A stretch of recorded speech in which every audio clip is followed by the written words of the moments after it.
ఒకసారి ఆలోచిద్దాం. ఇక్కడ అత్తల దగ్గర కూడా వస్తాను, ఒక సెకండ్ వస్తాను. నీ కోడలు వాడికి నీ కొడుక్కి దగ్గర కూర్చొని అన్నం పెడితే ఏంటి అసలు మహా భయపడిపోయి కడుపులో మండుతుందంట నీకు. ఒక అత్త అంటదండి, నీకు దండం పెడతానమ్మో, నా కొడుకుని నాకు దూరం చేయమాకమ్మో. ఏమన్నా సైతానేమన్నా పట్టిందా? నువ్వేగా చేసుకొచ్చావు ఆ కోడల్ని, నువ్వే కదా చేసుకొచ్చావు. వాళ్ళిద్దరు కలిసి అన్నం పెట్టుకోవాలి, కలిసి తిరగాలి, కలిసి హ్యాపీగా ఉండాలి. మరలా మధ్యలో అమ్మో నా కోడల్ని నా కొడుకుని నాకు దూరం చేయమాకమ్మో, తల్లో అమ్మో నీకు దండం పెడతానమ్మో, నా కొడుకుని దూరం చేయమాకమ్మంటే ఏంటిదని అర్థం?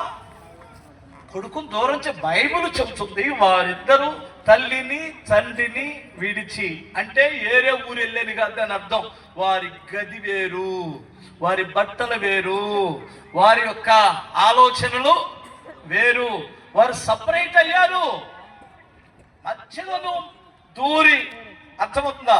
పిచ్చి పిచ్చి ఆలోచన చేస్తే కుటుంబంలో ఐక్యత దెబ్బతింటుంది. ఐక్యత కాపాడుకుంటే